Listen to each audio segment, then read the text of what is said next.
Hey guys, thanks for joining us here at Salty Ginger Talk. If you're a returning listener, it's great to have you back. If you're new to the channel, really glad you joined us. Hope you like what you hear.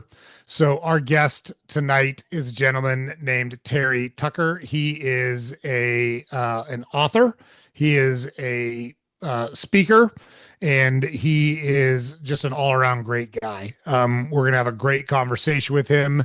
He's lived a super interesting life. Played basketball in college, went to the Citadel, which is a military academy in South Carolina. At 37, he became a police officer. He was a SWAT negotiator at one point, and he's also been battling a very rare but very serious form of cancer for the last 13 years. He's written a couple of books, and we're going to have a great conversation with Terry. We've talked to Terry a while ago, and it's taken us a while to get our schedules meshed, and we're glad that they finally did. So without further ado, let's bring Terry on now. Terry, thank you so much for joining us here at Salty Ginger Talk tonight. Joe, thanks for having me on. Real looking forward to talking with you today. Yeah, I've been looking forward to this for a while. So Terry and I first connected several months ago, and then through a series of events beyond everybody's control, we've had to push our conversation a couple of times. But I'm super excited to bring Terry on because, as you guys know, on our podcast, our entire purpose for existing is to get people to pursue a life that's meaningful to them. That's the entire point of the podcast. Now, the only two caveats we have to that are it should be something you choose, not society telling you or the people around you telling you. Should be something that brings you excitement and passion and fulfillment. And number two, you should do the best at it you can. You should be the best version of whatever that is that you can. That's it. And we try to bring people on who can talk about how they've pursued those things in their lives and what they've learned from those experiences. And I don't know, Terry, we've had all sorts of interesting people on here, but I might need to buy you a Dos Equis because you might be the most interesting guy in the world.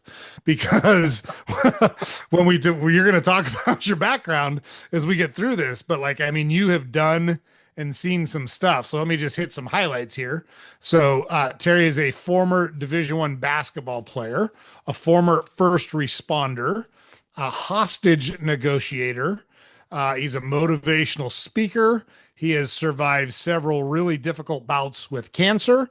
And one of the reasons he's on our podcast now is he has just published his second book. So, talk about a lifetime of experiences that we can learn from. We're very fortunate to have Terry on to talk through those things. And so, with all of that and that introduction, Terry, I was hoping you could just kind of walk us through broad strokes your path through life. And then what we'll do is go back and take a deeper dive on the points of inflection, the points that have been important to you that you want to talk about. So the floor is yours, my friend.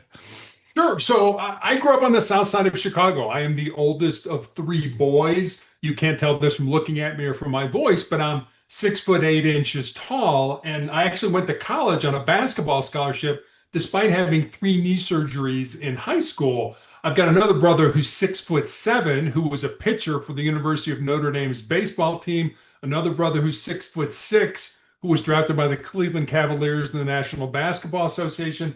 And then my dad was 6'5". So we used to joke that if you sat behind our family in church growing up, not a prayer's chance you were going to see anything that was going on in the front of the church. But our 5'8" mother was really the boss. You know, it didn't matter how big, tall, strong we were, whatever mom says, that's the way it went. So I graduate from college, move home to find a job. Joe, I'm really going to date myself now, but this is long before the internet was available to help people find employment. Fortunately, I found that first job in the corporate headquarters of Wendy's International, the hamburger chain, in their Mm. marketing department. That was the good news. Bad news was I lived with my parents for the next 3.5 years as I helped my mom care for my father and my Mm. grandmother, who were both dying of different forms of cancer.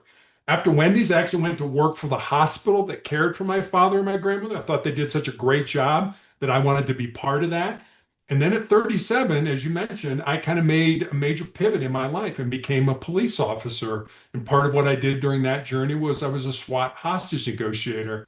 After that, started a school security consulting business, coached girls high school basketball, which we could probably spend several hours on. But for the last 13 years now, I've been battling a rare form of cancer, a rare form of melanoma. And then finally, I guess just my wife and I have been married for 32 years. We have one child, a daughter, who's a graduate of the United States Air Force Academy. and is an officer in the new branch of the military, the Space Force. The Space Force. I've never talked to someone who's had any affiliation with the Space Force. That's Yeah, very so cool. new. Yeah. Yeah. Yeah, for sure. Well, yeah, thanks, Terry, for walking us through all that. Let's go back to your upbringing. That had to be a competitive household with three brothers that were all involved in athletics. And I have zero doubt that your mom ran that place. Like that, my mom Oh, ran yeah. our house growing up. And my wife always says, people always worry about Joe because he's got the bark. I'm the bite. And she's not Yeah. lying about that either. What was that like growing up with the brothers and being competitive like that? It was great. I mean, my middle brother and I are 13 months apart. So, we kind of were like Irish twins. We really grew up together. And then, my youngest brother is 6 months or 6 years younger than I am. And we were so thankful that he was born because then we could play 2-on-2, my dad and him against my middle brother and I. And we had this court in the backyard that we built. We dug it out and asphalted it and put the hoop up and all that kind of stuff, and it was a blast. I mean, it was playing, I mean, we were very competitive, but I grew up in Chicago, but we spent a decent amount of time, about 10 years when I was younger, in Columbus, Ohio. And I just happened to get on the basketball team, the Pee Wee, fourth grade basketball team with the son of the assistant coach of Ohio State University men's basketball team. And honestly, I don't think that was just luck. I think that was sort of divine intervention that because that, got me access to the Ohio State program to go into Fred Taylor was the basketball coach to go into his camp in the summer and stuff like that. And so my brothers and I just, I mean, it was football, baseball, basketball. That it was season, season, season. And my dad traveled a lot. And so my mom was, I got to get this person to practice. I got to get this person there. I got to stay up, wash their uniforms, and I got to have them ready for. I mean, my mom is a saint. She's still alive. She's 90 years old. She's still alive, but is a saint. But I mean, my brothers and I are still incredibly close. The last time they came to visit me here in Colorado, they were here for 3 days. We never turned on the television. We never left the house. We just laughed and told lies to each other for 3 days. It was an absolute blast. But that's how close we are today as adults. I love that. I have three adult sons now too. My sons are 31, 27, soon to be 28, and Okay. 25, soon to be 26. And I love watching them interact with each other. And look, I consider myself a pretty good parent and a pretty good dad, but I don't hold a candle to my wife as a parent. And I'm so thankful. I always say the best, by far, the best advantage anyone can have in life is a good mother. And I picked her right. She's a gorgeous lady, but she's 1,000 times better person than she is in the looks department, even though she's a knockout in the looks department. And it's the best, by far, the best decision that I've ever made is marrying my wife. And I nailed that one. I might have screwed up a lot of other stuff, but I got that one 1,000% right out of the gates.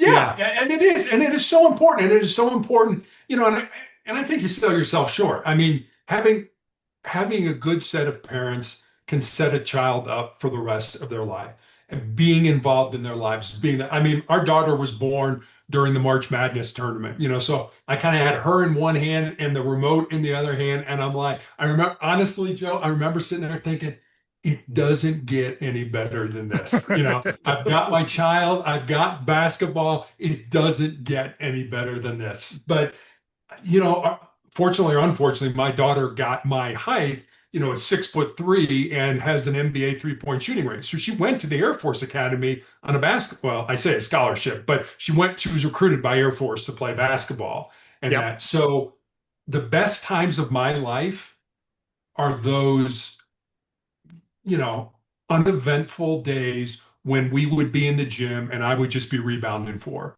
And it would be, shot after shot after shot. But what it was is, what do you think about this?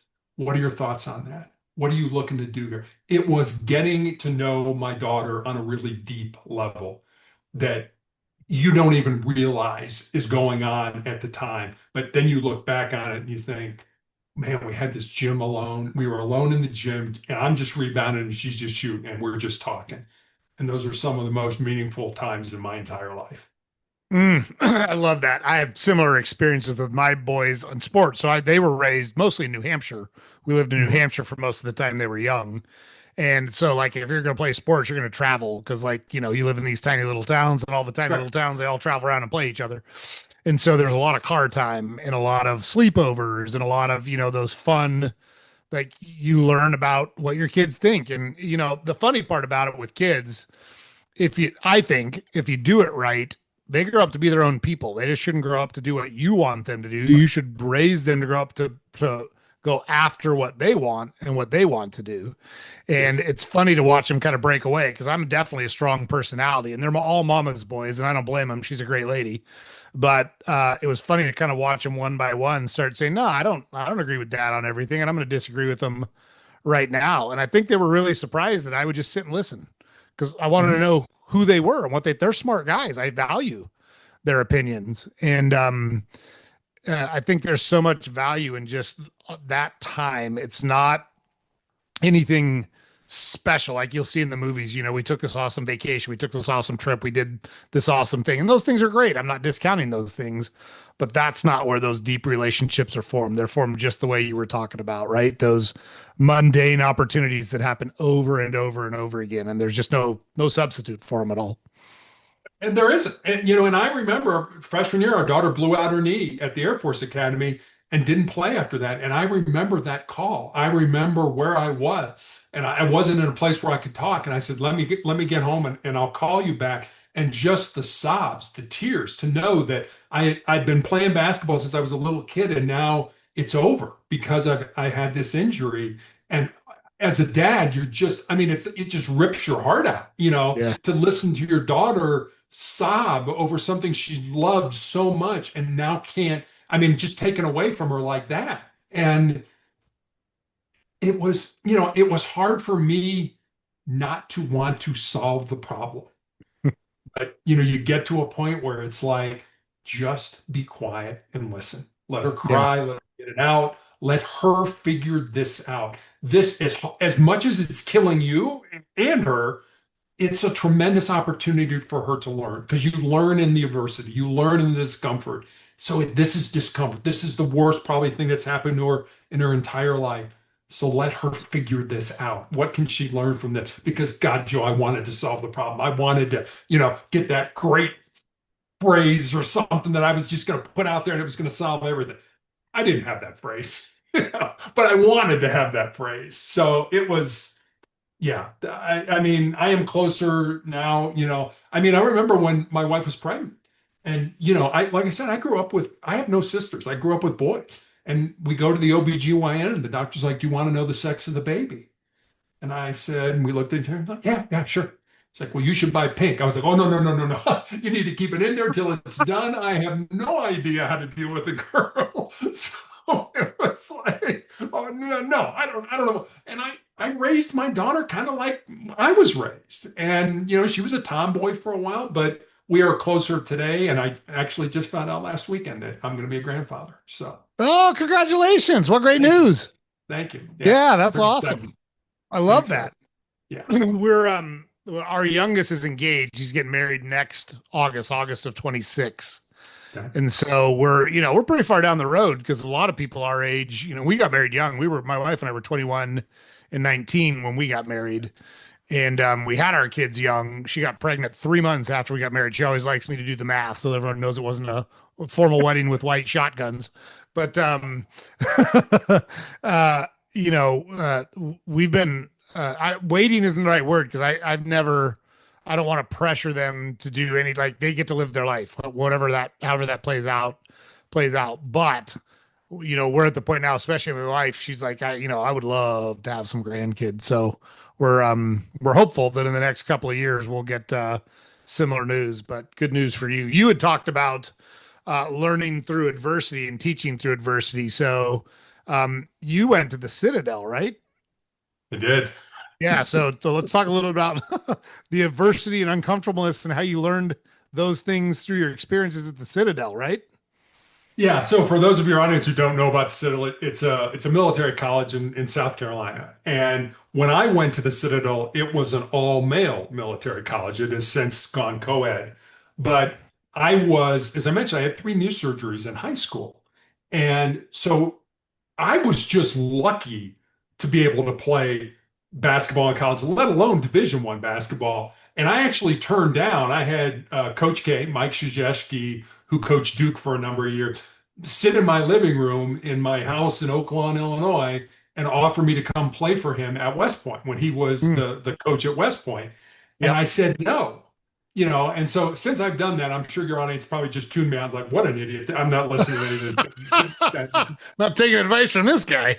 Yeah, it's like, well, the podcast is over. It's been nice talking to you. You know, but I said no because I knew I'd had three knee surgeries. I knew there was no way that I could take what West Point was going to dish out. Little did I know that I think the Citadel probably was worse than Really? West Point. Oh, it was. I mean, Joe, I remember we're in Charleston, South Carolina in August. So it's 100 degrees and it's 100% humidity. You're Mm. sweating in the shower. And I remember they took the freshmen, you know, they'd shaved our heads, we're marching around. They put us in the shower and they turned on all the hot water and they say, "You're staying here until somebody passes out." And I'm like, wait a minute. I came here to play basketball. What's this military stuff going on here? You know, and I'm like, this is not for me. And this is a true story. I remember saying, you know what, this is not for me. I am not going to do this. I've made a huge mistake here. I'm going to walk over and tell the coaches I'm leaving. Now, I had no plan B, mind you. You know, there was nothing I was going to do when I got back. So I said, okay, I'm going to walk over. But before I do that, I'm going to go over to the student union, Mark Clark Hall, and I'm going to see if I got an email. Well, I had a letter from my father. My father had never written me a letter in my entire life. And so I take the letter, I go to the field house, I go up into the nosebleed section, and I tear open the letter and I start to read it. And it's a 7-page handwritten letter from my father, basically saying, pull your head out of your butt. He said, "You've called home 7 times since you've been down there, and not once have you asked, how's your mom? How are your brothers doing? How's your girlfriend? How are your grandparents?" Nothing. You are so in your head. You are so in your way. He said, "You have a tremendous opportunity to not only play Division I basketball, but also to get a college education paid for." He said, "I know you can do this. I love you, but it's up to you as to whether or not you're going to do it." Joe, by the time I finished that letter, I was in tears. I was bawling. I was 50 feet away from the coach's office and I was bawling like a baby. I'm like, I can't quit now. I cannot quit. Now, had I not gotten that letter from my father, you and I probably wouldn't even be talking today. I mean, how much different would my life have been had I not received that letter at that time?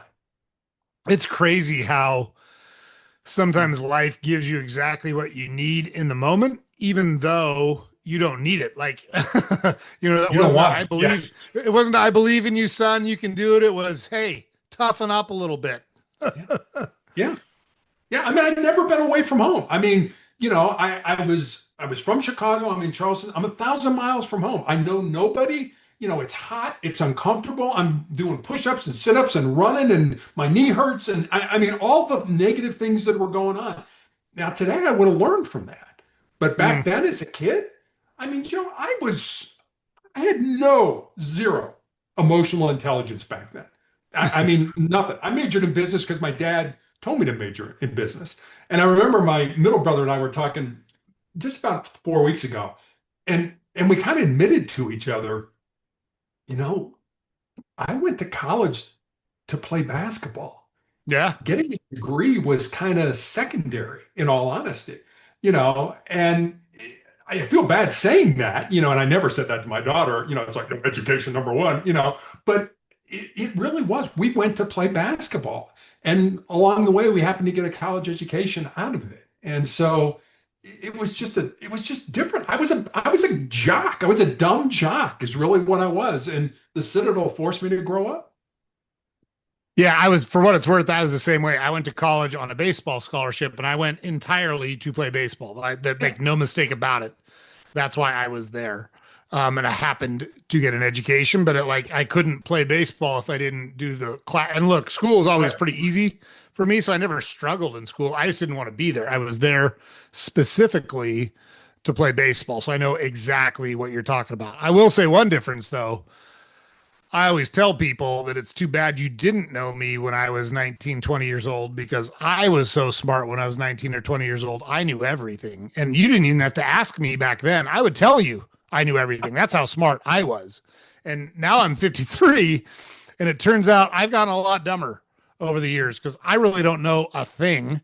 There's tons of people out there that know so much more than I do. But here's the beautiful part: they'll download all of that wisdom to me for almost nothing if you ask them a couple of questions and shut your mouth. And that's what I do on the podcast. That's my favorite. Like, I'm the CEO of a company that owns and operates grocery stores on the south side of Chicago, like we talked about. So, our store on Pulaski and Congress, I think, is close to where you grew up. Yeah. And, you know, I learn all the time. Like, just because I'm in charge doesn't mean I know everything. It means the opposite. My responsibility is to knock down barriers and get resources to people so they can do what they know how to do. And I'm good at that because I'm kind of obstinate and I can talk people into stuff and all that jazz. But yeah, I knew everything when I was 19, 20 years old. It's too bad you didn't know me. I was really smart back then. Yeah, I would have had a lot of wisdom. It's kind of that old, what's the old saying? It's like the difference between knowledge and wisdom. Knowledge is knowing that a tomato is a fruit. Wisdom is knowing you don't put it in a fruit salad. That's kind of. Yeah, exactly. What's when you think back on it, what's one thing or habit or life lesson you learned while you were at the Citadel that sticks with you to this day? So when I was at the Citadel, my sophomore year, we had a president by the name of James Stockdale. I don't know if that name rings a bell to you. It may not. I absolutely remember James Stockdale. He spent more time in as a prisoner of war in the Vietnam War than anyone else, and he was Ross Perot's vice presidential candidate when Ross Perot ran for president in 1992. So yes, exactly, same guy. And so he had retired from the Navy as a rear admiral, and he was now the president of the Citadel. And as you said, he went through about 8 years of captivity as a prisoner of war, organized the men in that camp to resist the interrogation, the torture and everything, and actually won the Medal of Honor for his actions as a prisoner of war.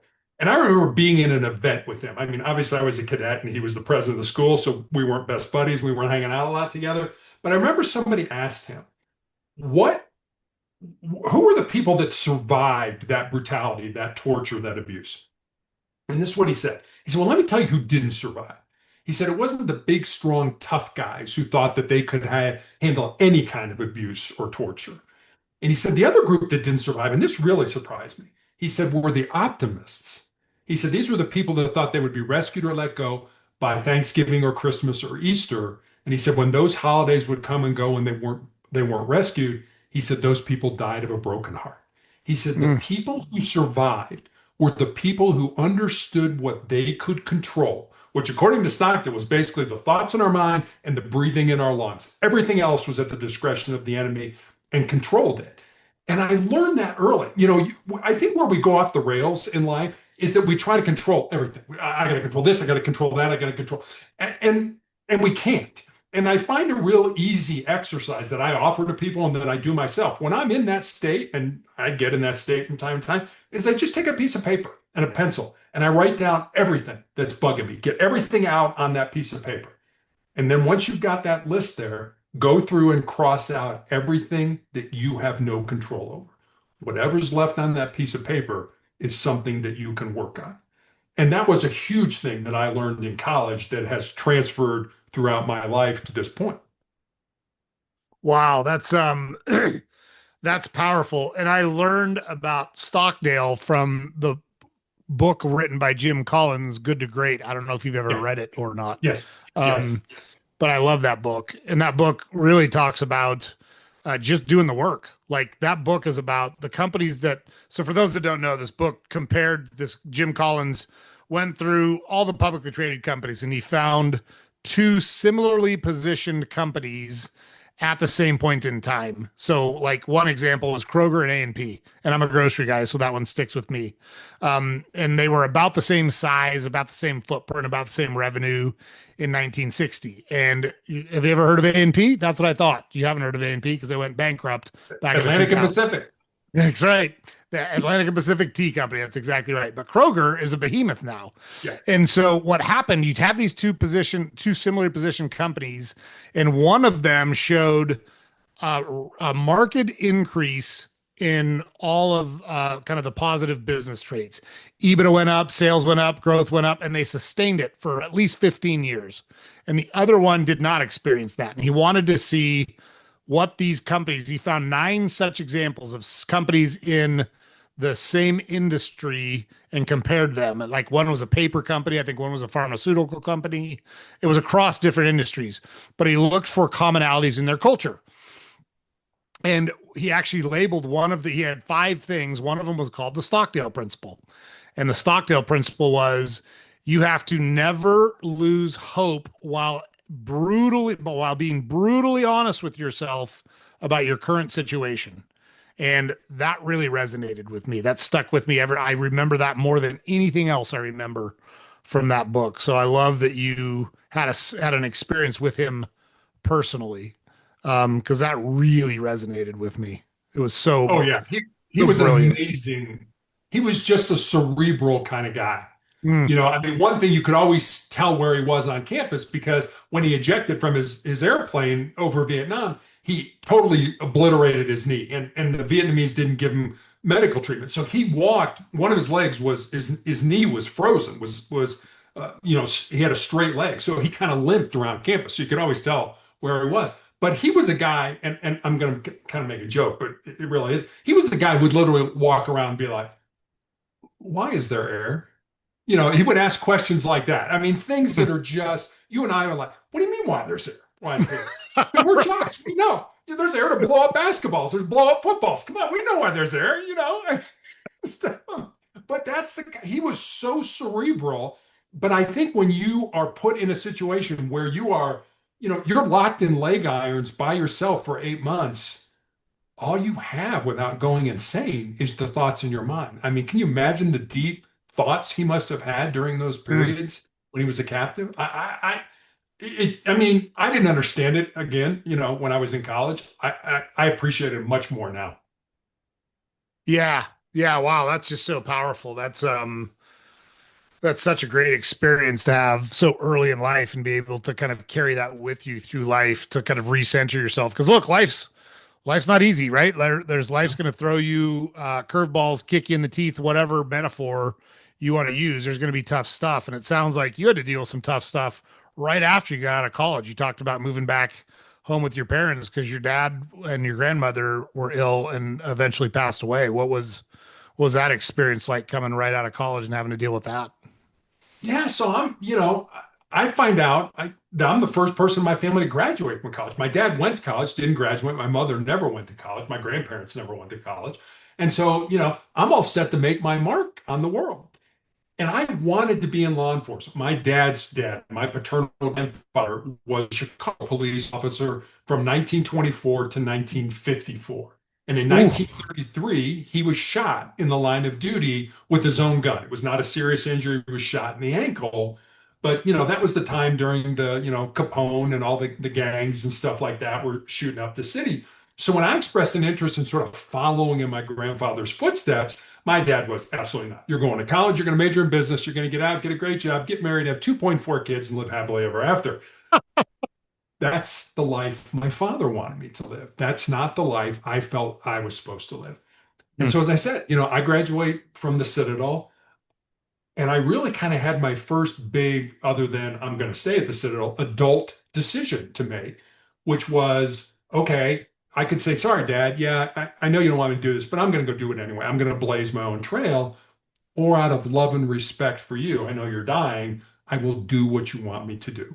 So understanding that backstory, my resume sort of makes a little more sense other than, a Super Bowl went off in a room and it's kind of all over the place. I did my first two jobs were in business because that's what my dad wanted me to do.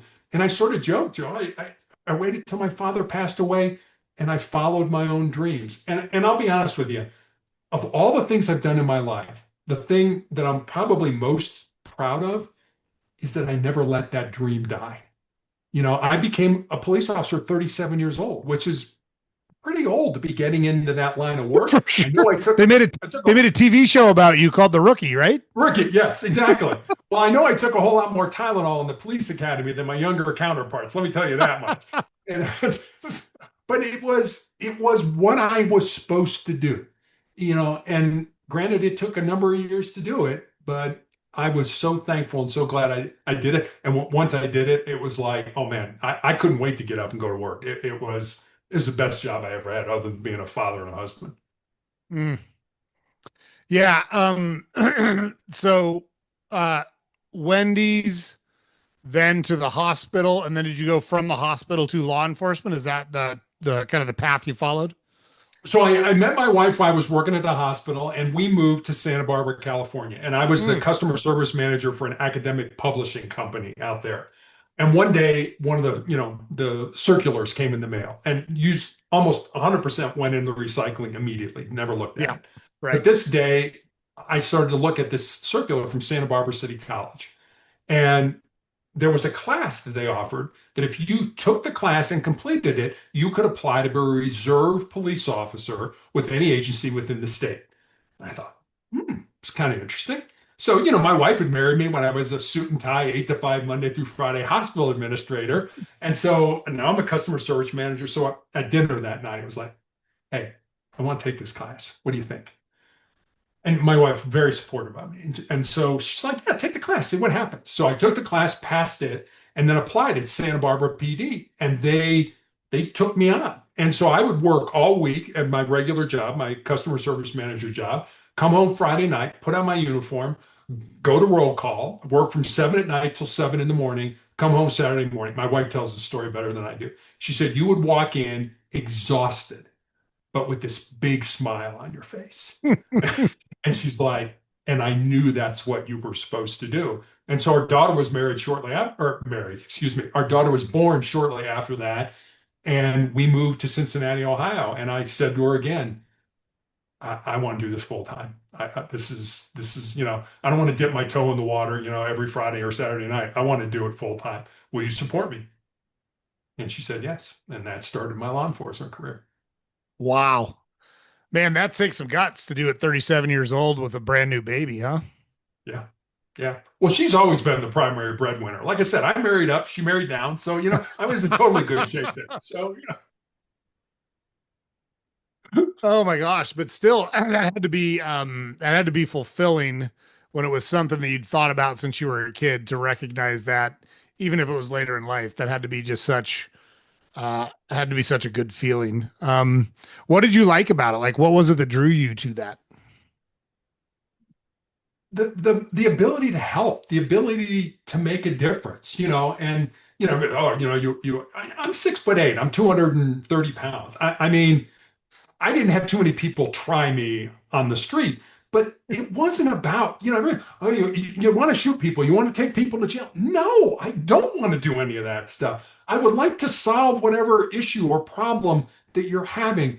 I want to make a difference in your life. I want to try to make your life better. I want to try to make the community where I live better. That's why I did what I did. Now, granted, I worked with some people that, they just wanted to kick butt and take names. And they usually didn't last very long in that job because eventually you're going to run across somebody who's bigger, stronger, tougher, meaner than you are, and you're going to get hurt, or somebody else is going to get hurt or killed. So it wasn't about that. And I had a female partner for a long time, and my training officer in Santa Barbara was a woman. And I've always said, I think women make better cops than men do because women are willing to talk people into handcuffs, whereas guys are like, "You want to fight? Let's go. Come on, let's put them Mm. up. Let's do it." And when you fight with people, you get hurt. I don't care how skilled you are going to get hurt. I don't want to get hurt. I was old to begin with. I didn't want to get hurt at that. My own heels quickly. So it was really about making a difference in the community. That was my appeal to being in law enforcement. Yeah, that makes sense. And look, um, are there a certain percentage of people that are attracted to that job because they were picked on in high school and it gives them power and it's their chance to kind of even the score? Sure. Is it a high percentage? Absolutely not. And I'm really tired of kind of the narrative that goes around policing in our country in general. That's not to say that we shouldn't try to get better. It's not to say that we shouldn't hold people accountable. Totally get all of those things. But I will say this because I've actually done quite a bit of research on this. I'm a guy that likes to understand reality before I opine or make decisions or opinions on things. And so this started off as, there's a narrative out there that police are indiscriminately shooting unarmed black folks. Um, Most people don't know this, but I do because I've done a lot of research on it. The number of unarmed black people that are shot by the police in any version, state, federal, local, annually is generally somewhere between 10 and 15. 10 and 15 people somewhere in our country are shot unarmed. That doesn't mean they weren't being aggressive, doesn't mean that the cops are innocent in those situations, but it is not the rampant problem the way it's made out to be by the media. I will also say that the interactions that happen between police and citizens are over 300 million every year. Again, that's encompassing state, federal, local. And less than 1% of those involve any force or physical contact whatsoever. So we're making a huge issue out of something that is not actually a huge issue. Again, not dismissing the instances where it does go sideways, not dismissing the instances where it does become problematic. However, we're talking about the exception and not the rule. The rule is generally it's people like you that serve in those roles because they want to literally protect and serve, like it says on the side of their cars, right? And I just think I think we as a country have to do a better job of really just shutting down that narrative and saying, hey, if you want to talk about a specific instance, I'm happy to talk about a specific instance, but I'm not going to allow you to smear literally millions of people that do this work when most of them are good, decent people who are making our society a better and safer place for you. Who do you call when there's a problem in your neighborhood? Do you call a social worker? Do you call BLM? Do you call whoever it is? Insert group here. And I'm not against any of those things, but they're not the people that handle those tough situations. That's what police do, and they do a good job of it for the most part. And you're right. And obviously I'm white. You're looking at me. My partner was white, and we ran an entirely black area, and we led our relief on, in everything, felony arrest, misdemeanor arrest, guns recovered, dope recovered, parkers, movers, everything. And we never got complained on because we treated people with respect until there was a time when it was, you don't want to treat me, you don't want me treated with respect. You want to mouth off, you want to try to fight me, yeah, that's fine. But if you go there right out of the gate, it doesn't leave you any place else to go. I'd rather start down here. And if you want to escalate it, they in the use of force continuum, what's the first level? Your presence, officer presence. That's the first level of in the use of force continuum. Ask, tell, demand. I'm going to ask you. I'm going to tell you. I'm going to demand. You kind of work. It's like a quarterback. You work through your progressions, so to speak. I'll give you just a quick story if you don't mind. I don't want to tell war stories or anything like that. But this was, my partner and I worked 11 at night till 7 in the morning. And you've had these jobs. I've had these jobs where it's the end of the day. You're tired. You just, you're waiting to quit, and stuff like that. We were headed in.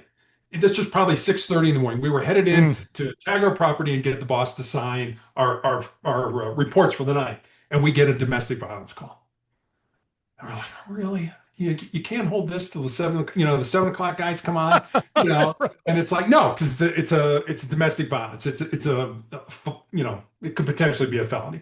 So somebody could get hurt. So you got to go. So we go, and we get there, and this 14-year-old kid comes running out of the house, and he's like, my mom, she beat me, and okay, fine, kid. My partner takes him. I take the mom and dad. I'm like, what happened? Mom's like, put the kids to bed. I got up in the middle of the night to check on the kids. My 14-year-old had snuck out. When I got up the next morning, or that morning, he was back. I took my cloth slipper and I hit him on the butt 3 times. I said, that's all that happened. You didn't hit him with a belt. You didn't, nope, that's all that happened. So my partner and I, talked, it's like, yeah, that's what happened. So we basically told the kid, listen, your mom disciplined you because you acted in an inappropriate way. That's not domestic violence. I mean, we could take you to jail because you misused 911. He gets all ticked off, goes stomping down the street. Mom and dad are, get back. It's like, let him go, let him cool off.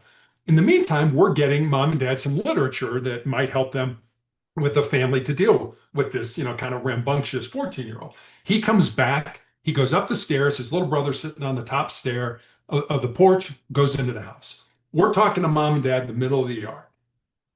Joe, he came out with an AK-47. Good Lord.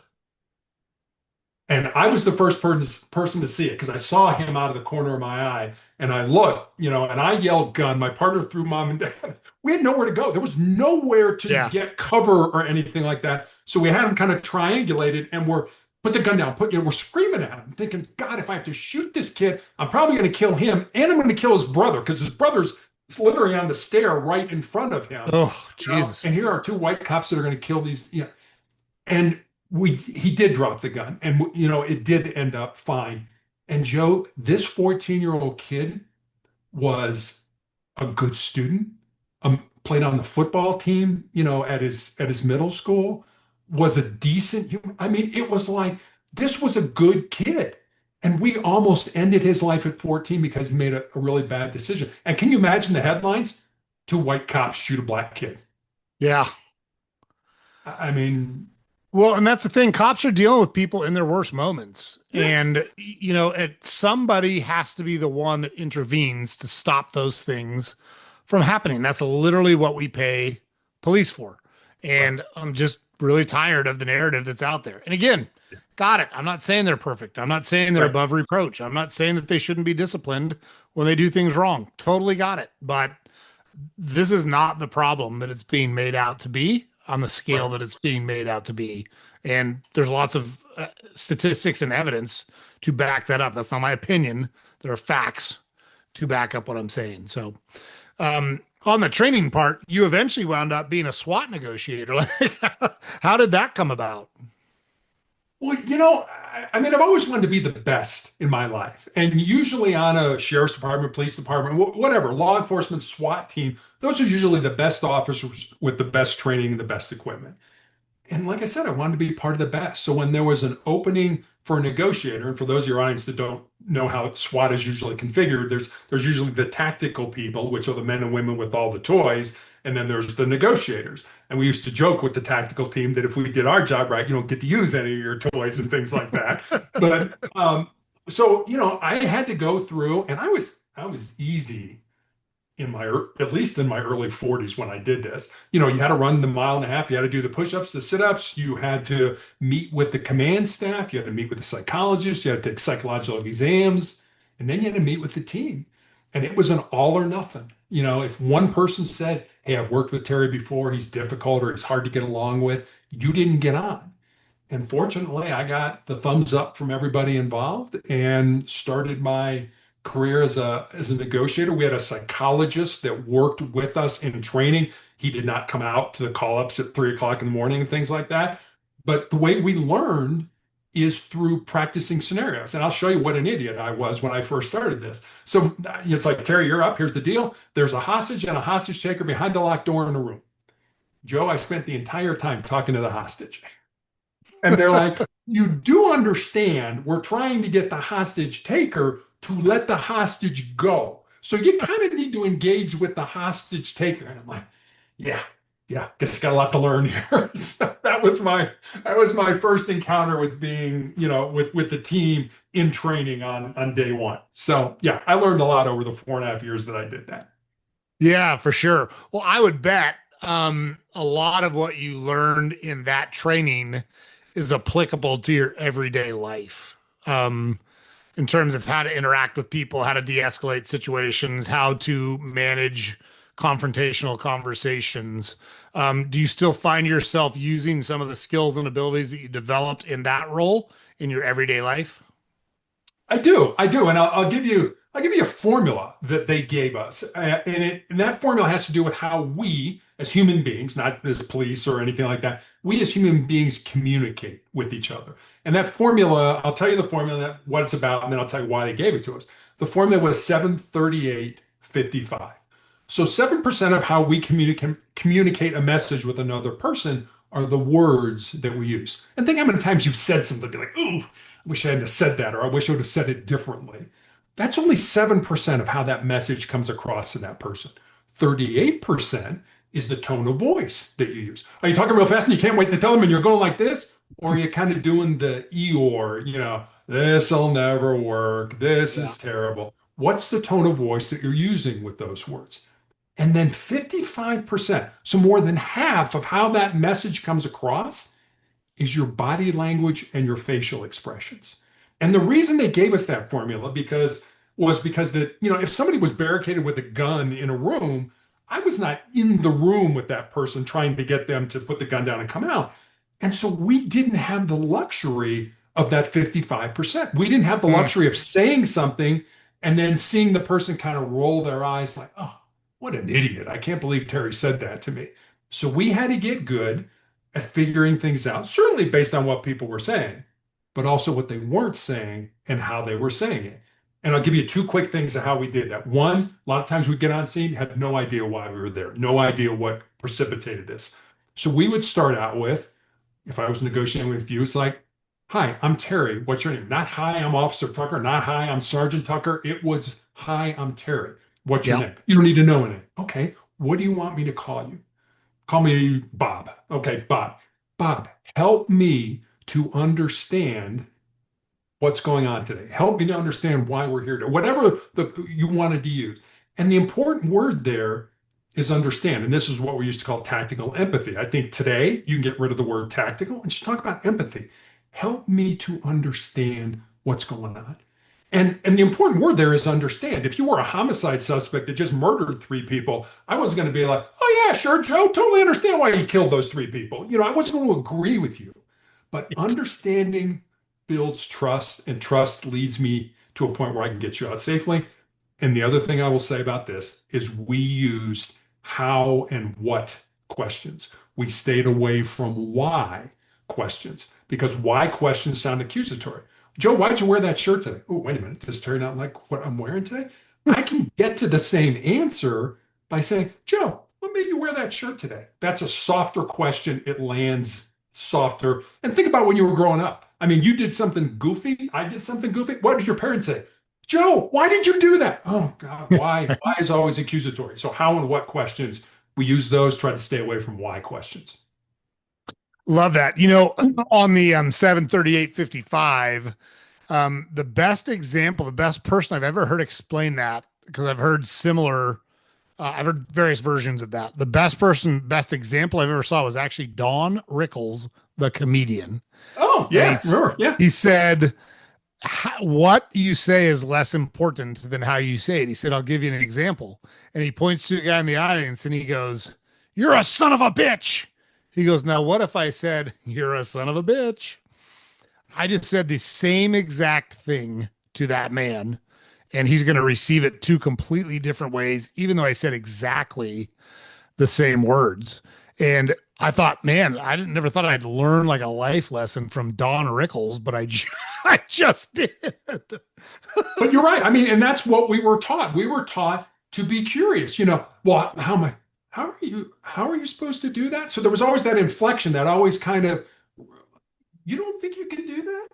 That's how you would use that kind of be curious and use sort of that, oh, interesting voice, Yep. And again, I mean, and people would say to me, well, I want a pizza and I want a car out front in 5 minutes. And you look at him, he's like, well, how am I supposed to do that?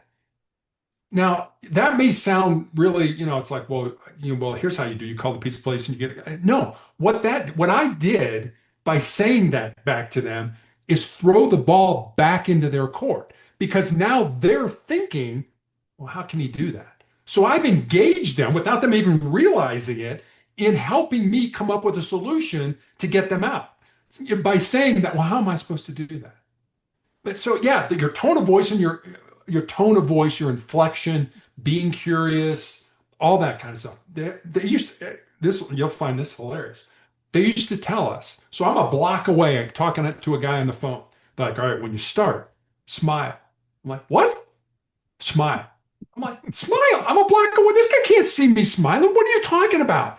He's like, the psychologist's like, no, you need to smile because that smile comes across, even though the guy can't see you on the other end. And Chris Voss, the hostage negotiator for the FBI, wrote a great book, Never Split the Difference. He talks about how we have mirror neurons in our brain, Yep. so that if you and I are talking and I smile at you, it will engage your mirror neurons to smile as well, and you don't even realize you're doing it. So that whole psychology of how we interact with each other fascinated me, which was another reason I wanted to be a negotiator. Yeah, it's so interesting too because I've had jobs for the last 25 plus years that involved quite a bit of negotiation. Mhm. And I naturally enjoy negotiation. Like I like banter, I like debate. And when I was young, it was really important to me to be right. Mhm. And I learned probably 20, 25 years ago that most of the time, so I ask people this question a lot. Do you want to be right or do you want to be successful? Because sometimes you don't get to be both. Sometimes you have to choose. Right. And I have found that unless it involves morals or ethics, I almost always want to be successful, not right. And so I've tried to take approaches that allow me to be successful. So, like, I am not a fan at all of zero sum negotiation. That's one of the reasons I never went into the finance. I have a degree in finance, and I never wanted to go into the finance world because making money for the sake of making money literally has zero appeal to me. It never has, it never will. And I could be really good at it. Like I'm good at math. I could do anything in that field with the best people from MIT. Like I'm just good at those things, but they have no interest to me. But in terms of negotiation, I like to be successful. And so I always look at it and say, how do we solve as many of each side's problems as possible? Because that's going to give us the best chance to get to a deal. And sometimes you can't solve all of them. And one of the things I learned was to avoid certain words or phrases. Like I can tell you no 15 different ways without saying the word no. And like, I know you know this. I know I'm preaching to the choir, but No, that's I think it's valuable for the audience to hear these kinds of things. So, you know, no is pretty final in a negotiation. It makes it difficult to come back from, and it sends a clear signal to the other side. So I will say things like, I don't know how I can get that done. Tell me how I could sell that internally. Make that make sense to me. Tell me another option. What are our other options if we can't get that one done? Those are all no. Those are all no. I'm not accepting the terms you just laid out or the statements that you just laid out. And the other thing I've learned is you can, and it's important to clearly understand and then repeat back to the person you're negotiating with their point, because what they want more than actually to be right is to be heard and understood. And if you can accomplish those two things, you can usually get to a good spot in a negotiation. Now, I've never negotiated the serious stakes like you have with literal lives on the line. Mine's always been about, whatever, money or business or whatever. But they were pretty serious at the company at that point. And it was important. Like I'm with you. I want to be good at what I do. It's important to me to be just from a personal pride perspective. I want to be good at it. So, yeah, I absolutely love negotiation. And it's funny to me because people say, oh, I've never been in negotiation. I'm like, do you have kids? Like, yep, that you negotiated. You just don't understand that you've negotiated. Yeah. yeah. Like, You are you bought a married? car? Are Yeah. you, yeah. Are you in a relationship? Then you negotiate every day. You just don't understand you're in a negotiation. Like Right. people think about Well, it like it's this formal setting or scenario. It's not. We negotiate every day, all the time. exactly. I mean, we would have people say to us, "Hey, I'll come out, I'll put the gun down, but you got to promise me I'm not going to go to jail." And we would end up saying something like, "Really? We've been talking for 5 hours, and now you want me to start lying to you?" Yeah. To because that it's that trust aspect. And there were times when we would tell people, "Look, if you ever think I'm BSing you, or I'm not being honest with you or upfront with you, and I want you to call me out. I want you to say, Terry, and we'll talk about that because Joe, you know this. Any good relationship in your life, parent-child, husband-wife, boss-subordinate, if that relationship doesn't have the underpinning of trust, it's not a good relationship. And think about what we're trying to do as negotiators. We're trying to negotiate with people who are probably having the worst day of their life, Oh, who yeah. we've never met before in our lives, and get them to put the gun down, not hurt themselves, not hurt somebody else. And we always say the reason we didn't lie to people was not some altruistic reason. It was there was a good chance a year from now, 2 years from now, 3 years from now, we were going to be right back negotiating with this person because what set them off was their mom. Their mom's still alive. Their mom's still pushing their buttons.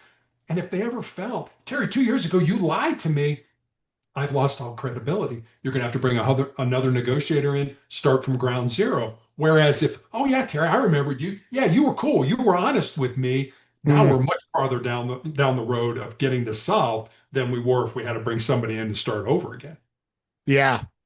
Man, what an interesting experience. You had to have experienced so many different scenarios in that role. And I know there's so much value that you still carry forward in your life. I really appreciate you sharing all of those experiences with us. And I love that 73855. By the way, do the math. It adds up to 100 people. So that's in the entire. I had to use my fingers and toes to figure that out. Oh my gosh, totally. So, yeah, I don't, what made you stop being a police officer? My wife. My Mm, wife, we were living in Cincinnati. Like I said, my wife was the primary breadwinner. She lost her job, found another job in Houston, and she had supported me in, following this dream that I wanted. So now it was my turn to support her and follow her to where she wanted to go and where she needed to be. So it was that mutual support of, as you and I both know, 32 years, you don't get that if you don't support each other in that. So uh, we moved. And so I had to get out. And unfortunately, because you were a police officer in Ohio, it doesn't mean you can be a police officer in Texas. You have to go through their academies. And by mm. this, I was, in my probably late 40s, and I'm like, I'm not going through a police academy. Starting at the bottom of the barrel. I mean, I was a sergeant by this time, and it was like, I'd been an undercover drug cop, I'd been on SWAT, I was a sergeant. I'm like, I'm not going back to be the rookie on the relief doing that again. Yeah. Yeah, it makes perfect sense. Just real quick on the relationship thing. So, I think it's one of the challenges that people have now. There's this real push for equality, like a 50-50 relationship. And like that just doesn't exist. And what I mean when I say that is at different points in the relationship, both people need and or are capable of giving different levels. So Mhm.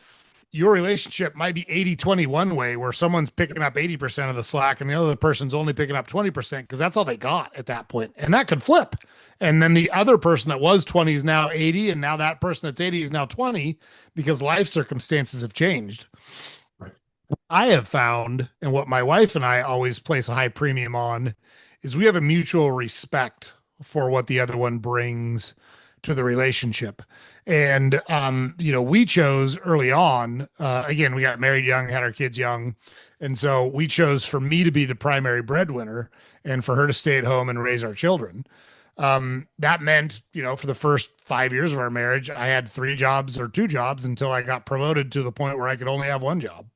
But that's what I did, and I did it happily. It was never a sacrifice to me because I made the choice to get married. I made the choice to have a family. I wanted to take care of those people who I was responsible for. And my wife was very young, was at home with multiple children, and that's a tough gig.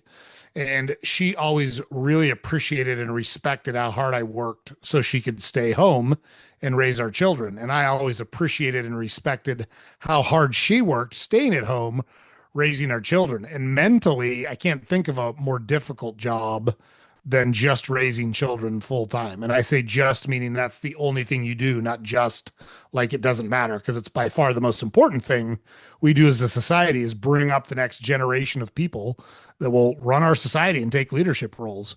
And I say that because you don't even know if you're doing the job right for 20 years. Like you don't even know if it's working for 20 friggin' years. You get no pay for it. It's 24/7, 365. It's thankless. It's largely blind to the rest of society. So you're just kind of doing this thing that's so important all by yourself, not knowing if it's going to work or not. And I always took great pains to make sure she knew how much I appreciated what she did. And it was every bit as hard in different ways as what I did. And she always appreciated how hard I worked. So that mutual respect is so important. So I love how you talk about it with your wife at different points in your relationship. You both did different things to show that mutual respect and care for your spouse. And to me, that's what the foundation of a relationship needs to be built on, or you're cooked. Like if you don't respect each other and you don't genuinely care about each other, like I think you got real problems. Well, and I don't know about you, but I think, some of the best times I had with with my wife are those, either sitting on the couch or laying in bed, just talking about dreams and goals and aspirations and what do you think and I mean it's not all that interesting, it's not all that sexy, but it's meaningful, it's deep. And that's, there's a I always say this today, what do I really want to do with my life? I want to have meaningful relationships with people. Yep. There's a psychologist at the University of Chicago, a professor who does this experiment with his students. The idea is you go out and you get on a bus, and in 3 questions you go deep with somebody. So you get out, sit next to somebody, hey, how you doing? I'm fine. How are you? Question 1. Question 2, and I'm just making this up. What do you do for a living? I'm a doctor. Okay. Question 3, have you always wanted to be a doctor? Joe, it doesn't matter what they say. They could say, no, I grew up on a farm and I wanted to be a veterinarian, but X, Y, and Z happened. Or no, but my mother was a doctor and died of breast cancer in 40, so I'm honoring her memory by being a doctor. Whatever they tell you, they're telling you their how, their why, their purpose in life. And we don't go there with people anymore today. Social media lets us stay on the surface. Everything's wonderful. I want to go deep with people. And like I said, you're nodding your head. Those times with my wife where we were really going deep, even though it really didn't seem like it was that big of a deal. Those are incredibly important and meaningful times, at least for me. That's literally how we built that's my wife and I, that's how we built our relationship. So, we were young and we would literally drive around at night and talk. Mhm. We had a park at the top of it. It wasn't even a park at that point. It was just like this field. They've turned it into a park since then, but we would go up there and lay a blanket down and look up at the stars and we would talk. Yeah. And like, that's literally what we built our relationship on. I mean, we were young and we did our share of fooling around and blah, blah, blah, but that's not, that's not at all what our relationship was built on. It was built on those moments that you just talked about. And we realized, hey, this is exactly what I'm looking for. You're exactly the right person for me to spend my life with, and vice versa. And the only way to do that is to be authentic and to be real. And you'll find the right person if you do those things. Might take you a little bit, might take you a couple tries, but you'll get there. Yeah. I couldn't agree more. That's the way to do it. So, do you mind talking a little bit about the battle you've had with cancer for the last 13 years? Sure. So I'll go back to 2012. We're living in Texas. I'm a girls' high school basketball coach. Have a callus break open on the bottom of my left foot, right below my third toe. Initially, don't think much of it because as a coach, you're on your feet a lot. But after a few weeks of it not healing, I go make an appointment with a podiatrist, a foot doctor friend of mine. And he takes an x-ray and he says, Terry, I think you have a cyst in there and I can cut it out. And he does. He shows it to me, a little gelatin sac, some white fat in it, no dark spots, no blood, nothing that gives either one of us concern. But fortunately or unfortunately, he sends it off to pathology to have it looked at. And then 2 weeks later, I get the call from him. And as I said, he's a friend. And Joe, the more he's having trouble telling me what's going on, the more frightened I am becoming Mm. during this conversation. Until finally he says, all right, Terry, I'm just going to lay it out for you. He said, I've been a doctor for 25 years, and I have never seen the form of cancer that you have. You have an incredibly rare form of melanoma. Most people think of melanoma as too much exposure to the sun, affects the melon, the pigment in our skin. Mine has nothing to do with sun exposure. It's a rare form that appears on the bottom of the feet or the palms of the hands.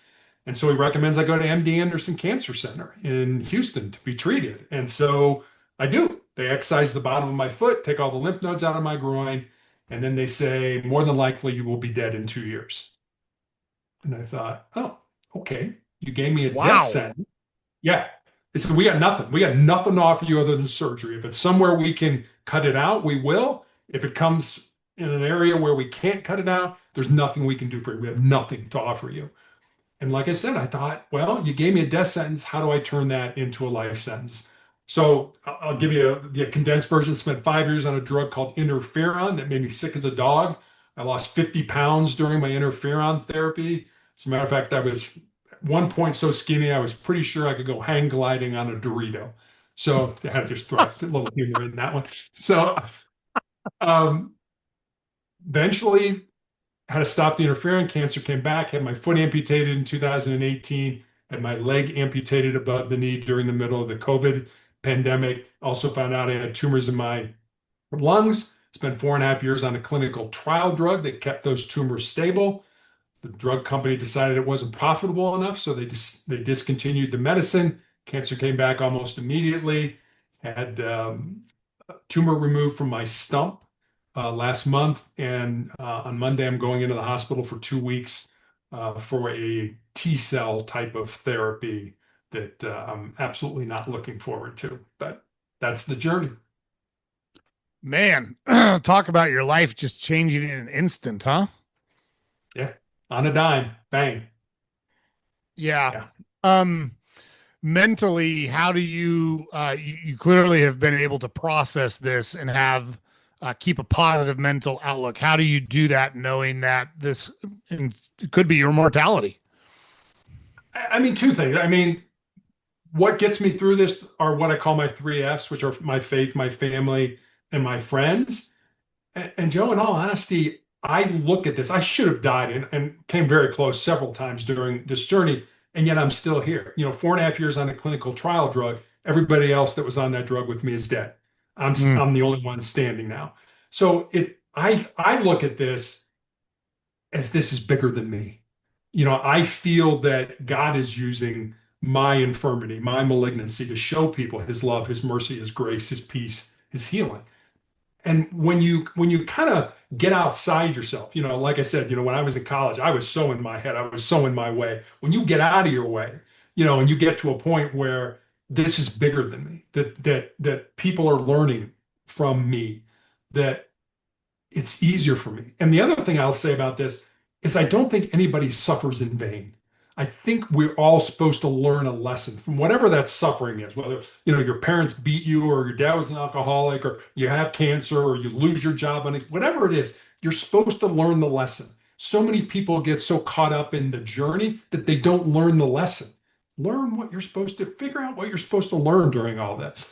And like I said, I think what I figured out is this is much bigger than me. mm. Wow, that's so powerful. We have all sorts of people on the podcast with all sorts of approaches and all sorts of things that they talk about. Some of them have some of the experiences you just talked about. We've had people on the podcast who experience sexual abuse as children, incest as children, people who have lost children and gone through very difficult periods. And we always look for commonalities because they've rebuilt or repositioned their life after these tough events. And, first, there's no getting around it. These events happened. Like, you can't pretend they didn't. Acting like it's not a big deal is not the approach, because it is a big deal. But you had talked about it earlier. There's things you have control over and things you don't have control over. And like James Stockdale said, the two things you really have control over are the thoughts in your head and the air that you breathe, right? And so what we have found is the folks that are successful at living a life of meaning and purpose after these difficult things are the ones that change the locus of control from internal to external. What can I do to spread this message? What can I do to help other people understand this? What can I do to make the world a little bit better place? And so I find it very interesting that you as well are thinking about exactly those same things, especially when you're facing something as serious as you're facing. Like there's just no two ways about it. Like it's a, it's there and you have to deal with it. And yet you still focus on, hey, there's more to this than just me. It's not why me. There's more to this than just me. I think that's so powerful. Yeah, and it is. It is, people say, well, you obviously said, why me, God? I'm like, no, I never did. I never said why. Why not me? What makes me any more special that I shouldn't get this rare form of cancer than my neighbor or somebody down the block or somebody in another? Why not me? Why can't I take this and turn it into something positive, to turn it into something good? And I don't want your audience to think that I don't have bad days. I do. And when I used to go to treatment, I would cry, I would get down, I would feel sorry for myself and be like, woe is me. Look, feel sorry for Terry. But Joe, when I'm doing that, what am I doing? Kind of like what you just said. You're looking internally. Look, it's all about me. It's all about me. And I found a really easy way to get around that, to get out of that, was to go help somebody else, to go pick up the phone and call somebody else I know that has cancer, or to be sitting in the waiting room waiting for treatment and to see kind of one of the newbies come in, the deer in the headlights look, just wheel over in my wheelchair. It's like, hi, I'm Terry. What's your name? You know what? Your first time here? Yeah, yeah. You know what? These are the greatest nurses, the greatest medical assistants. They are going to take care of you. You're going to be fine. And now all of a sudden, another human being is seen as a person, not as a cancer patient, not as a medical records number or something like that. Somebody sees me as a human being. And again, it goes back to what I was talking about before, wanting those deep connections with other human beings. Yeah. Yeah. So, like it's literally what life is about. Life is about relationships and experiences. Like it's great to make money. It's great to be successful in business. I'm not downplaying any of those things, but it's not what fulfills you. It's not what makes you truly happy. And it's not what gives you true joy. It's the relationships and experiences that do those things. So you've written a couple of books. I want to talk about your books. I know one of them was just published. Let's talk about that one second. Talk about the first one that you wrote. Yeah, so the first one was called Sustainable Excellence 10 Principles to Leading Your Uncommon and Extraordinary Life.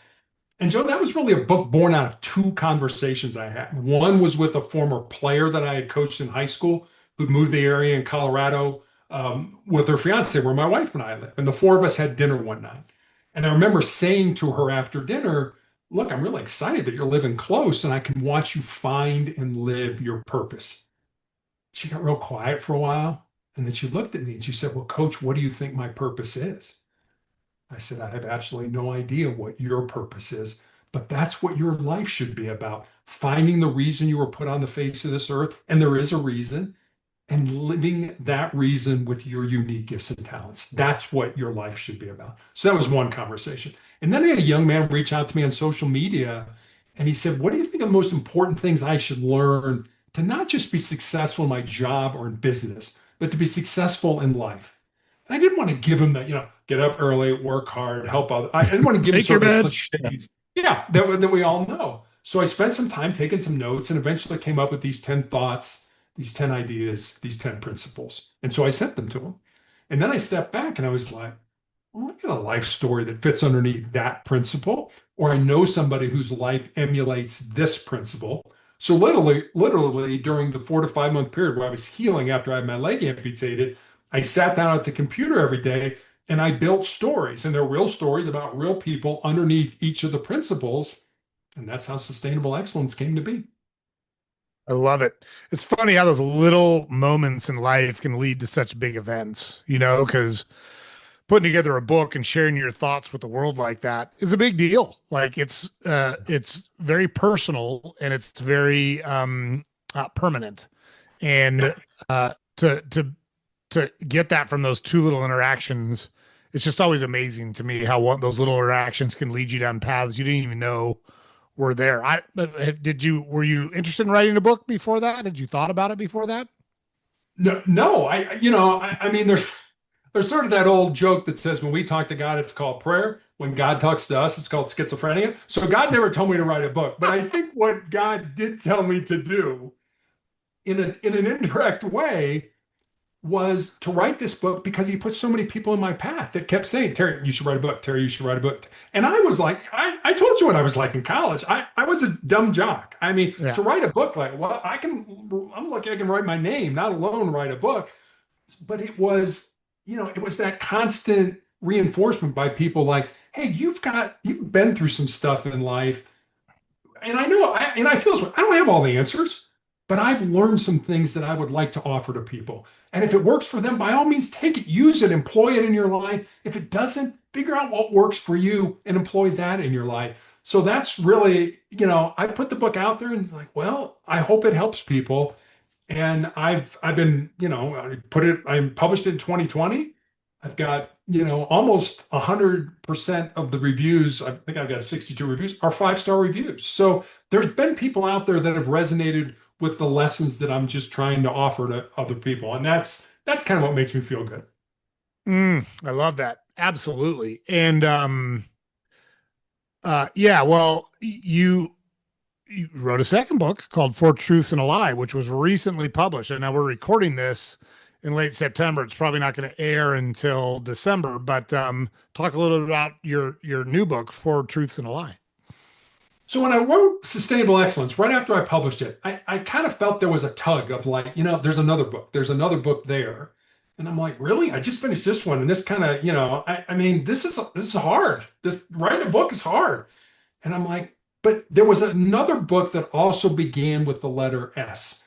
Sustainable Excellence is a book about success. This second book I felt needed to be a book about another word that began with S called significance. Success is what we do for ourselves. Significance is the impact that we have on other people. And don't get me wrong, I think you can be both. You can be successful and significant in your life. I don't think they're mutually exclusive. So in November of 2023, I started to compile this book. So it took me almost 2 years to write this book. And that was because I was going through the cancer treatment. So, I'd be undergoing treatment for an entire week. So you'd start working on it and then you'd have to take that week off. And then you'd start it. So it was kind of the fits and starts, as I say, of doing this. But, I think so many people, Joe, look at their lives and think, okay, we started A, and then life is linear. We just keep going until we get to be wherever, Z or success or whatever that is. And I found this through basketball, that life is not linear. You start working and you work really hard. And what happens? You get better. But then what happens? You work even harder and you plateau. And then you work really hard because you plateaued and you get worse. And then you keep working. And so life is not linear. Life is kind of up, down, up, down, up, down, up, down, till you get to where you want to be. And I remember Carol Lawson is the women's basketball coach at Duke University.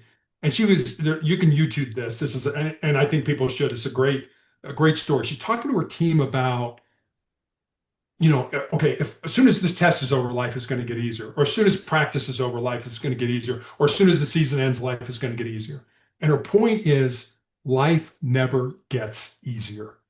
We just learn to handle hard better.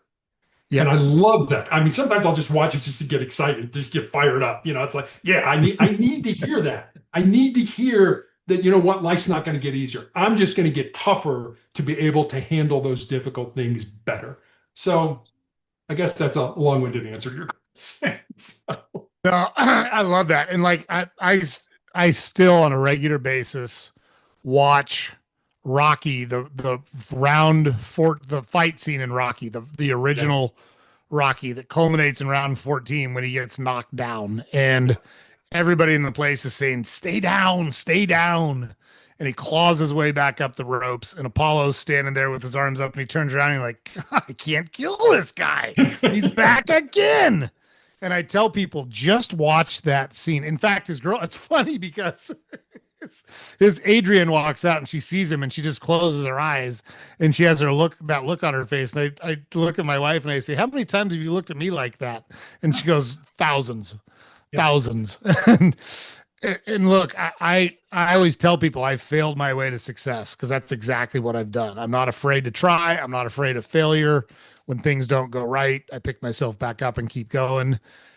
and there's no substitute for it. It's the only possible way to be successful in life because life is always going to hand you very difficult things. That can be different to different people. It's going to be different versions to different people. But if you don't have that perseverance is so important. Um, like you're cooked. I don't know what to tell you. You've got to get back up and get in the fight. There's just no other way to do it. You do. And I'll be honest with you, the best definition of success that I've ever heard in my entire life, all my years in business and law enforcement and everything, comes from John Wooden, the basketball coach at UCLA when I was Yep. growing up. And this is his definition of success. And think about it, this is at the time the winningest college basketball coach in history. This is his definition of success. Success is peace of mind, which is a direct result of self-satisfaction in knowing that you did the best to become the best that you're capable of becoming. Mm. It doesn't say anything about winning. It doesn't say it's kind of like you said. Did you do the best? Did you give everything you had? Did you get up every time you got knocked down to get to get the most possible top of the mountain, whatever it was? I mean, and he was an English teacher when he first started out. He was coaching high school basketball in Kentucky. And he would talk about that. He's like, if you worked really hard, you worked your butt off and you got a C, were you successful? And Coach Wood would You be like, bet. yeah, you probably were. But if you didn't work hard at all, but you got an A in my class, were you successful? Probably not. So, it's not what you get, it's the effort you get. It's the effort you put forward to get to where you want to be. That's really what it is. Everybody thinks, when I get to the top of the rainbow, top of the mountain, when I get to the end of the rainbow, that's when I'll arrive. What people don't understand is where life is in that journey to get to the top of the mountain or to the end of that rainbow. Yes, 100%. And I love John Wooden. He's got so many great, just simple but eloquent statements. Never confuse activity with achievement. It's one of my Right. favorites. Be quick, but don't hurry. Like, it's so brilliant in its simplicity.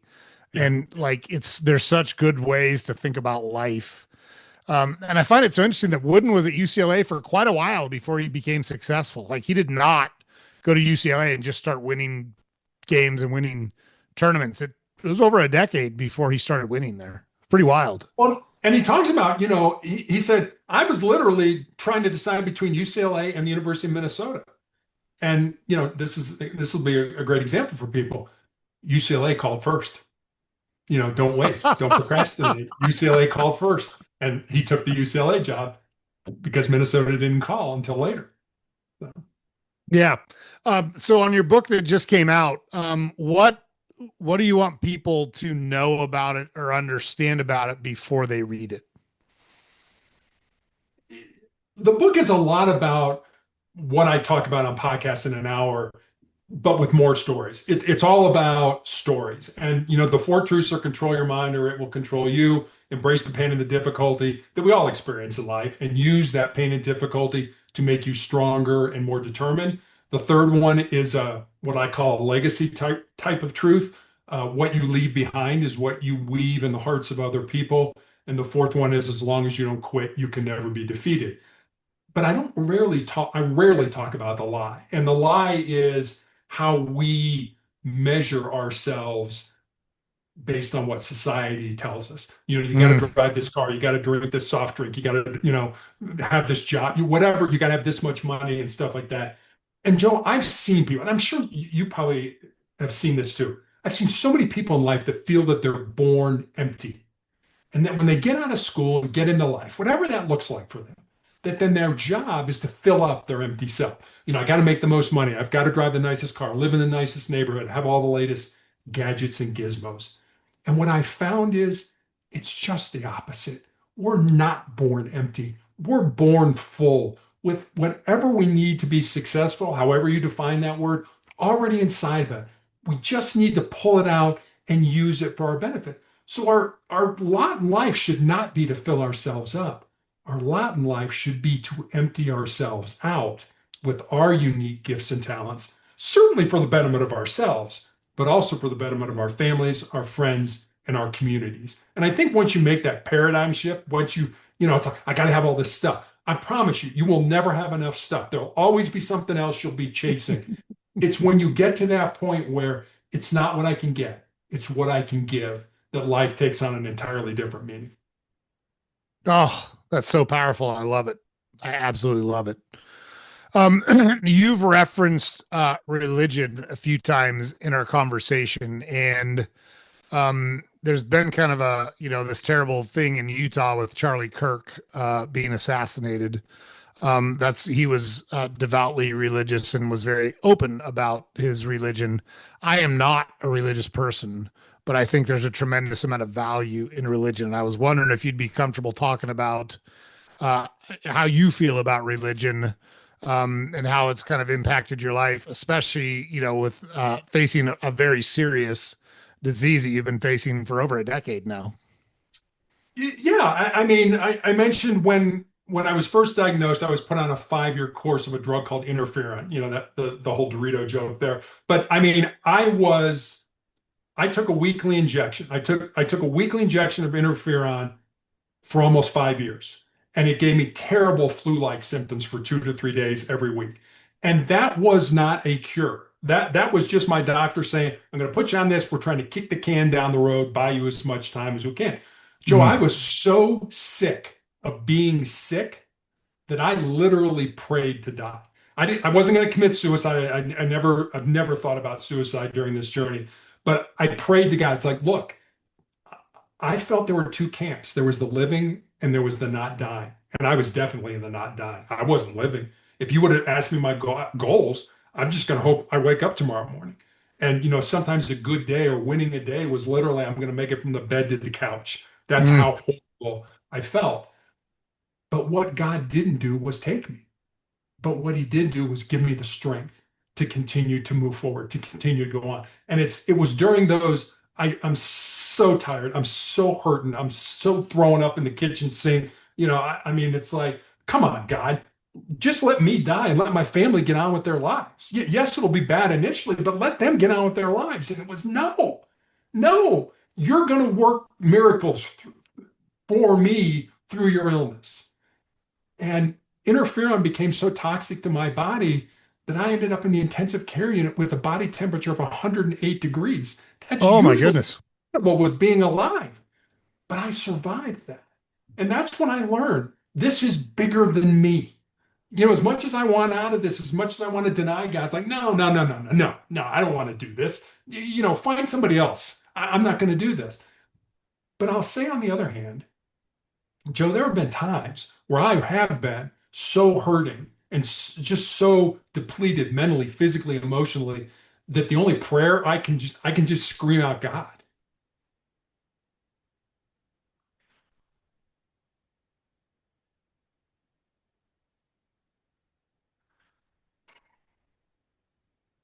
Sorry about that. Um, You're fine. Take your time. but it's like, look, I can't I can't do this. I can't do this by myself.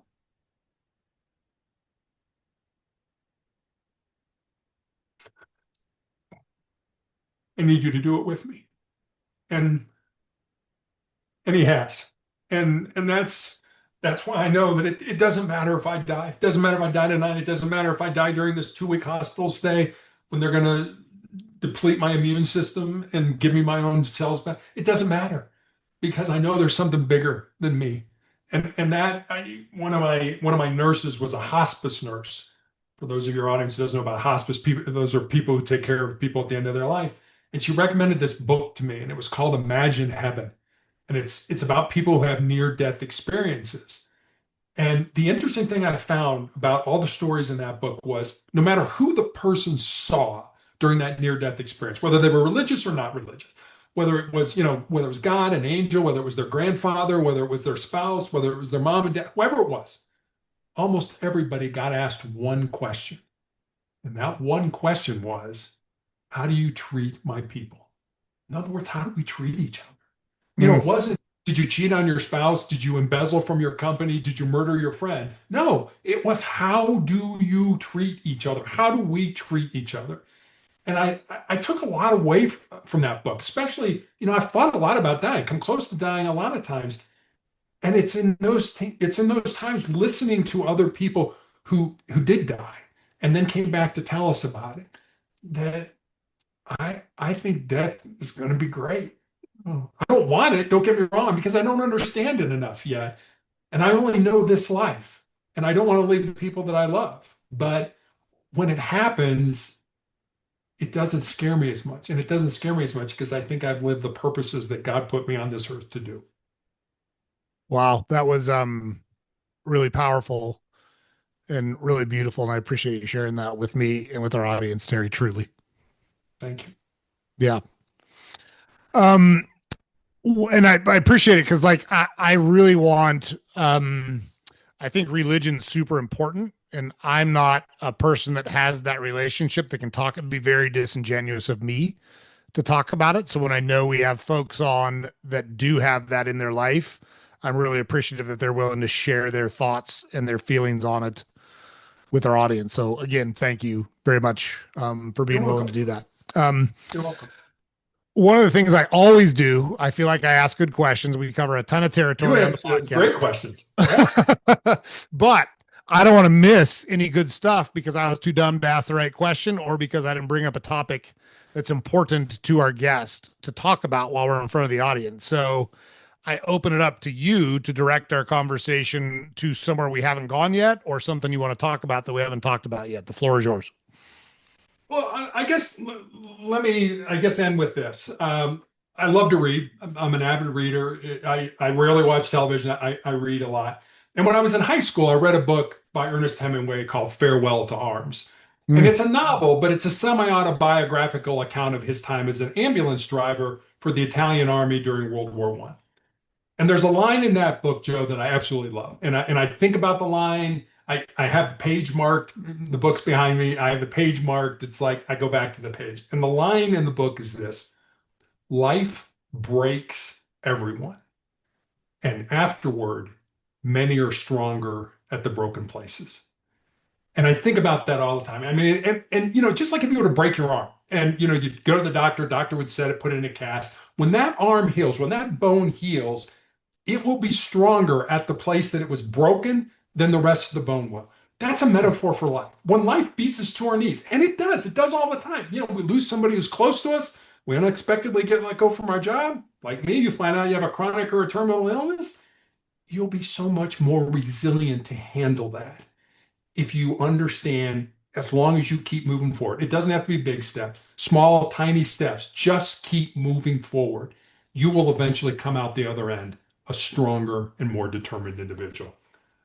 I think that's maybe puts the cherry on the sundae. yeah, that's awesome. There's nothing I can do to top that, so I'm not even going to try.